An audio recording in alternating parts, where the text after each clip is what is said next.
Today you've walked into church and you choose to let someone put ashes on your forehead. Think about that.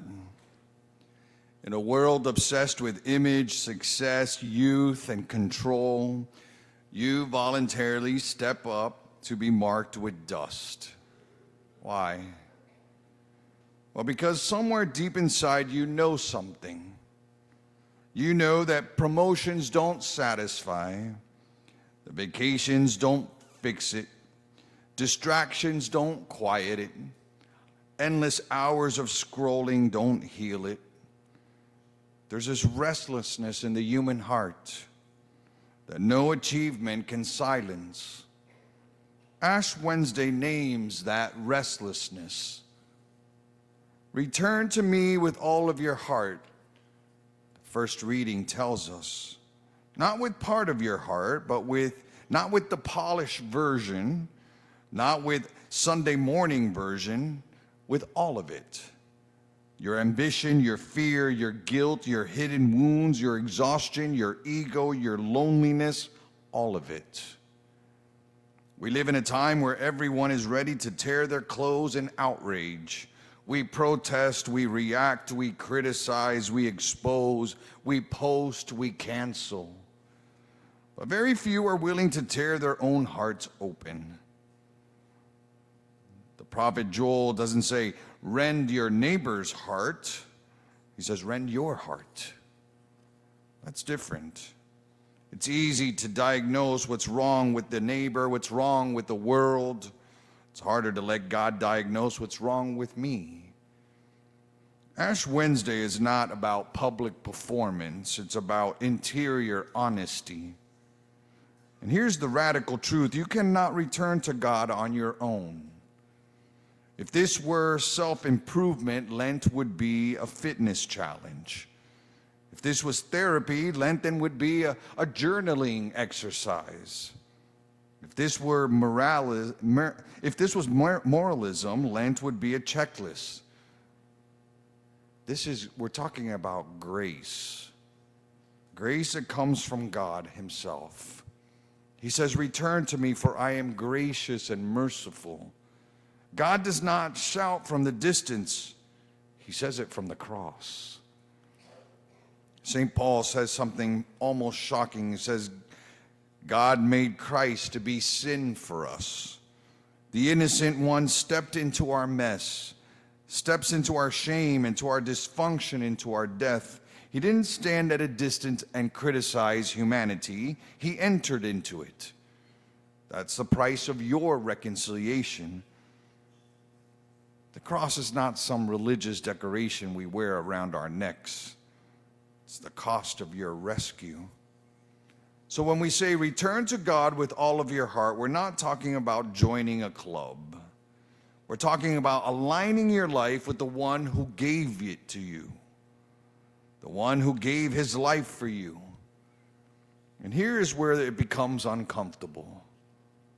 We often want God as an accessory, one thing among the many, there when we need it. We want faith to improve our lives, not to reorder them. We want inspiration, not surrender. But Lent is not about adding Jesus to your schedule. It's about placing him at the very center of your life. At the center of your business decisions, at the center of your relationships, at the center of how you use money, at the center of your sexuality, at the center of your ambition, in the center of your identity. He says to us, return to me with all of your heart. That means something has drifted. Maybe it's not dramatic, maybe it's subtle. A prayer life that has faded, not attending Mass regularly, a conscience that became negotiable, a marriage that has become distant, a soul that has become numb to everything. And yet here you are, and that matters, because faith is never solitary. The prophet calls the whole assembly, the elderly, the children, the bridegroom, everyone. Conversion is not a private self-help journey. It is ecclesial, it is church, it's who we are. We walk together as a family. You're not meant to fight for your soul alone. The church is not a spiritual content provider. It's communion.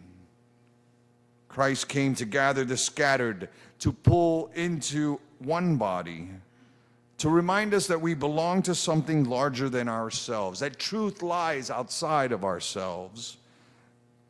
And then St. Paul says something urgent. Now is the acceptable time. Now is the day of salvation. Not someday, not when life slows down, not when I'm not so busy, not when things get easier. He says right now. Because now is all you're guaranteed. One day someone will stand over your dead body and say, dust to dust. Today those words are not spoken as a threat. They're spoken as mercy. They cut through illusion. You're not infinite. Your time is not endless. Your opportunities are not permanent. So what are you building your life on? Reputation, control, security, pleasure, accumulation, approval. Ash Wednesday confronts all of that and whispers to you, none of that will last. But communion with God will. Jesus speaks of prayer, fasting, and almsgiving in the gospel, and he warns against doing them for applause. We live in a culture that loves applause, is addicted to visibility, to image. But God works in secret. The Father who sees in secret. The real battle of Lent will not be external, it will be hidden. Will you pray when no one is watching? Will you fast when it's not convenient? Will you give when it will cost you something? Because the reward is not admiration. The reward is God himself. That's the reward. Here's the beautiful paradox. The more you lose yourself for him, the more you finally become yourself. The ashes you receive today are not only a sign of death, they are in the shape of a cross. Death and redemption intersect on your forehead. Fragility and destiny meet. You are dust.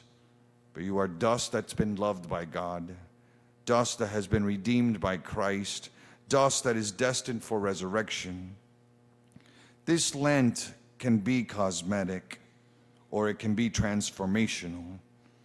Give your all these 40 days. You can give up chocolate, or you can surrender control.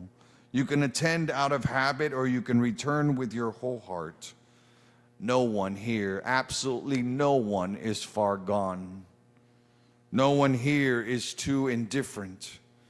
No one here is beyond God's grace. But the door is not open forever. He says, return to me. Not halfway, not cautiously, not politely, not someday, but with your whole heart. And if you do, if you dare to let Christ actually be at the center of your life, you will discover something this world cannot manufacture. I promise you, you will have internal peace. You'll have more clarity than you have ever had. You will have freedom. You will have life. That's where this 40-day journey leads you. Not to ashes, but to resurrection. Give your complete and total heart to Jesus this Lent. Amen.